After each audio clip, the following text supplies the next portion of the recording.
Oh, no, you rotate. Oh, I hate this so much. Da, da, da. No, I don't want it like this. I want it like... Okay, well, anyway, let's go like this. Surprise, everyone. I was at home, so I thought I'd do a quick live stream. Uh, Less pressure when no one knows, and also a bit of a surprise, right? Okay, so yeah, I know I don't look great. It's a Saturday, so woke up, went to the gym, and then ate lunch, and then suddenly time's up, and wash the dishes, and it's suddenly 7 o'clock at night. Yeah, I'm actually about to go to a coffee shop to go and work because when I'm at home, it's difficult for me to actually focus. So I like to go to a coffee shop, sit down and work on the videos and work I have to do for the rest of the week. But actually, the reason I'm doing this live stream, besides me practicing online, is to talk about an email I just received. This is an email from David Gomez. And he has a problem, so he came to me and he sent me an email and asked me for some advice. And I thought, yeah, why not? Let's talk about it. So let me tell you what he's going through. He said, okay, Eric, so here's the deal. He's in the final part of receiving his bachelor's degree in education for English, but he has a problem with one subject. He has to do a practical lesson for a teacher, and he will have a couple of other students in the class to do the lesson too. It should be about 10 minutes. It should focus on all four English skills: listening, reading, speaking, and writing. So, but he says that's not really, he has to do pedagogical exercises with his classmates and show the teacher that he's actually capable of being a good teacher. But he says that the thing is that this service teacher is a really old lady, and it sounds like she's very strict, one of those teachers, those very strict teachers.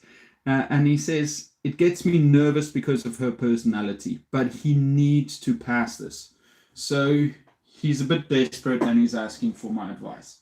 Okay, so I thought about it. Okay, so there's basically two things. First, you need a lesson plan that covers the four skills. Then you have to actually present it in class in a confident manner. And I hate it when people say just be confident.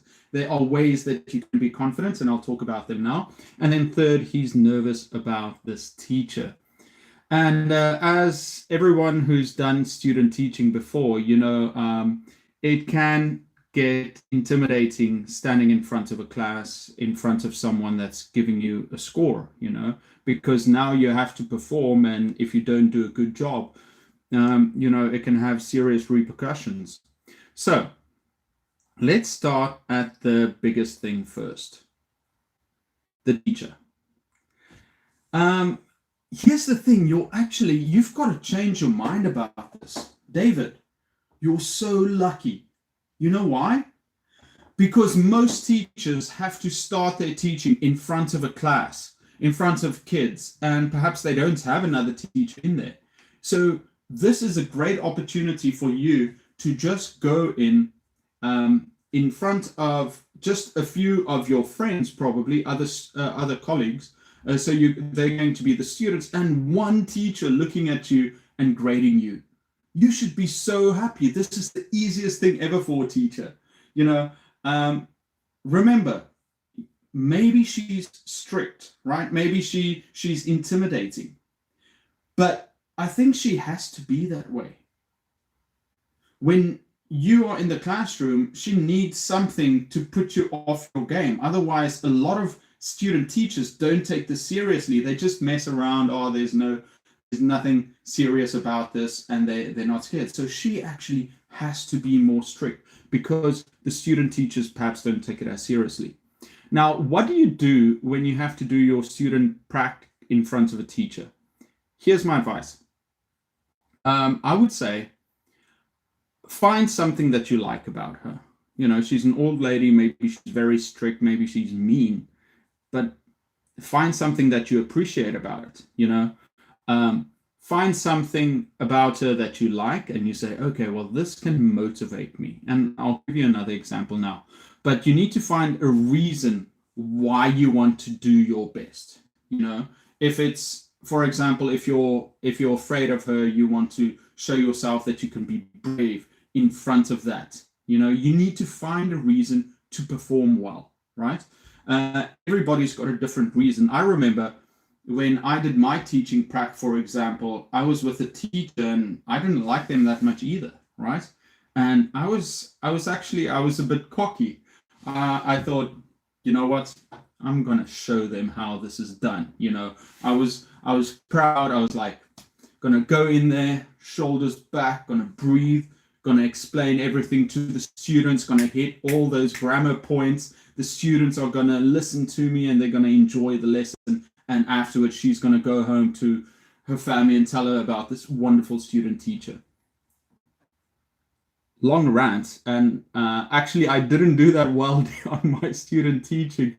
I made so many errors looking back, but you've got to find a reason to perhaps, you need to find motivation why you want to do well, so yeah, find that reason. If she was someone that's scary and intimidating, you can either go in there with the mindset you want to prove them wrong, or you want to impress them, or you want to show yourself that nothing can hold you back. Find some motivation, If you do like the teacher, you can say, you don't want to let them down, so you want to do a good job, and that should be your fuel for doing well. Okay, so that's the old lady sorted. Man, she's not scary. If you've been around teachers, that's just the way they are, the way they're conditioned when they're working with students. And you just got to see the real person behind that. Man, I love teachers. Teachers are wonderful people. Okay, now that's the teacher sorted. Now let's go to the two other things we have to talk about. So you say that your lesson has to cover the 4 English skills. Now that's super easy. Once again, you're so lucky. Imagine if you only had one thing that you had to focus on for 10 minutes. Like, oh, I have to kind of like do everything. Now, you're so lucky. You've got 4 things you can cover. Okay. Now, here's what I suggest. Pick a topic, any topic, whatever you thought of before. And then first you're going to go into class and you're going to start talking about it. Let's say the topic is ice cream. Okay, I'm just making this up as I'm going. But okay, so you've got a topic you're thinking about, it's ice cream. Now, you're going to tell the students about the story when you say, oh, you know what, yesterday I went to Baskin-Robbins. I tried to find my favorite flavor. I picked up the ice cream and went outside. And just as I'm about to lick, someone bumps me and it falls on the ground. It's flat. See, there I started the conversation. The students know, okay, the topic is ice cream. And I told the story.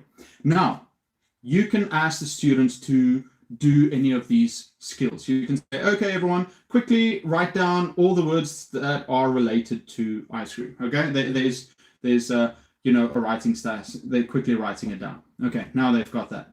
Now, okay, everyone, I want you to quickly talk with a partner about what your favorite. So there you've got the writing, and then you say, okay, everyone, quickly talk with your partner about what your favorite ice cream is. And then when did you eat? And then practice asking questions about it. When did you eat it? Who did you eat it with? Okay, so they practice. And then afterwards, you can do a game like you can say, okay, well, now you've done the reading, the writing, and then the speaking with a friend. Now you tell them, okay, tell me, what did your friend say about that? Now you can incorporate listening. What did my friend say? Oh, he said that. And then finally finish off with some kind of speaking or writing game. So I know it doesn't make sense, but you've got all these different skills you can practice. And it's so easy. In 10 minutes, you're barely going to have time to worry about it. So just, pick a topic, explain it at the start, then do a couple of skills. But here's the most important thing. And this is the thing about teaching English. Make it real to the students, especially if they're adults. You want to get their experience out. They want to talk about their experiences. So you want to get the students to talk about whatever topic they're thinking about. Don't use ice cream if their levels are too different. It's just an example, okay? But get them to talk about it, get them to write about it, get them to share their feelings, and then get them to talk about it too. Okay, so for example, so you did the write down a few words to help them, then talk to your partner when they're finished. Remember asking questions. Okay, so what did your partner say? Oh, what did your partner say? What did your partner say? What did your partner say? So quickly ask them a few questions. The worst mistake you can make is to do a lesson only on grammar or only on something, and you stand there for 8 minutes and you just talk. Your idea is just to get them settled, talk a little bit at the start, and then after that, do the activities, get feedback, give them some tips and or ideas. So immediately get started with those lessons and activities. I did 2 lessons on speaking and reading videos, and I'm making one on listening now too. But yeah, just get them to do those activities, ask them for feedback. Why? What is this teacher looking for? She's looking for she wants to see that you're a teacher. She doesn't want to see you talking and droning on about everything. She wants to see you talking to the students and telling them what to do, giving them advice, feedback. Don't let it go on way too long. Remember, this is just practice. And then give them 2 minutes, talk about it quickly, or a minute, and then afterwards ask them some questions on to the next activity. Do this at the end, and then at the end, quickly finish. You can say, okay, everyone, we did the writing, we did the reading, we did this, and then ask the students, so what did you learn today? What did you do today? That's a great way to show her that you're thinking about. First, you show her in your summary at the end. Oh, that's everything we did. Oh, I'm using my hands a lot. Sorry. I'm using my hands a lot. Okay. So yeah. So first, so do all those 4 skills. So first you tell your story, then go play games or activities, those 4 skills. And then at the end summary, what did you do? Ask the students, what did you learn today? And that shows her that you are thinking about the activities, and it shows her again that you're doing, at the end, you're just doing a nice conclusion to the lesson. Okay, very easy. Yeah, and don't drone on. You want to show her what she's looking for. She wants to see that your teacher that gives instruction, that gets the students into the topic, that that goes between the activities, and then finishes strong. Okay, so that's the second part handled. Number 1, get motivation. Why do you want to do well in there? And there's nothing, you should find something more important than the fear or the nervousness. Okay.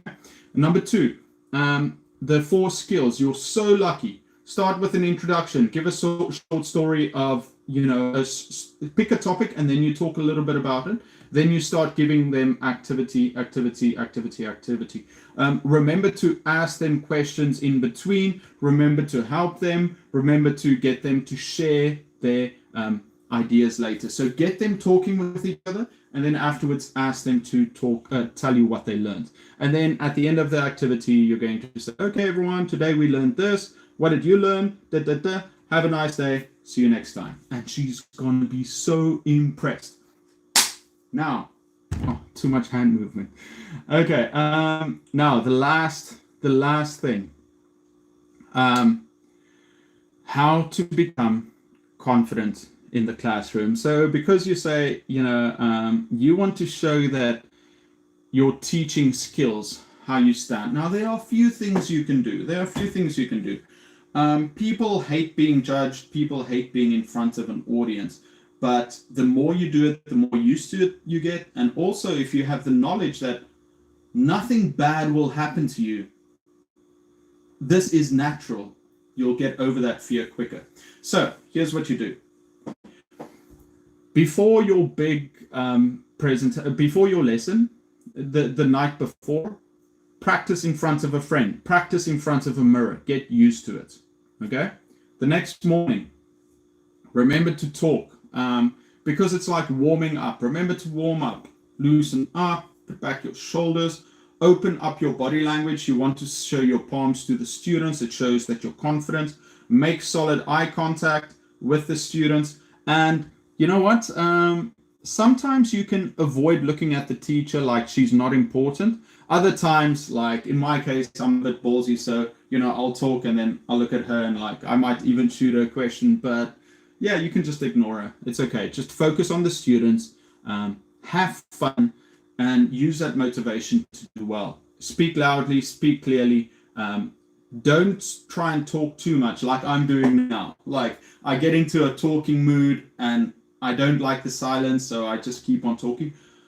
Don't do that in a class. In a class, you talk about your experience, you give them instructions, and then you walk around and you check that they understand and they're doing the activities. Yeah. Yeah, that's about it. Yeah, don't be afraid of your teacher. Motivate yourself. Do the best job you can do. Hit those 4 skills. Those skills, very easy. Just a quick introduction. Then those activities, make sure the students are practicing with each other. It's very simple. Just pick a topic and let them talk about it. And then at the end, let them share it back. And then finally, yeah, just practice beforehand. Open up your body language. Make good eye contact. Smile. Have a good time. And kick ass. Yeah. Okay, David. Yeah, it's just some thoughts I had on it. I know it's. I've been ranting now for 15 minutes, but listen. On a final note, your teacher. This is your stage. You cannot be afraid of doing lessons. It's insane. You have to do that. No matter who your audience is, that teacher doesn't matter. In 20 years, you'll be a very strong teacher and nothing will matter. So don't focus on, oh, I'm the student teacher right now. Start imagining in 10 years, you're going to be this kick-ass teacher that isn't afraid of anyone and can teach anything, right? So start believing in that. Start motivating yourself to be that person in the future. Yeah, that's about it. I hope this helped. I just thought of it right now. I know my hair is not great and I'm ready to go do some work.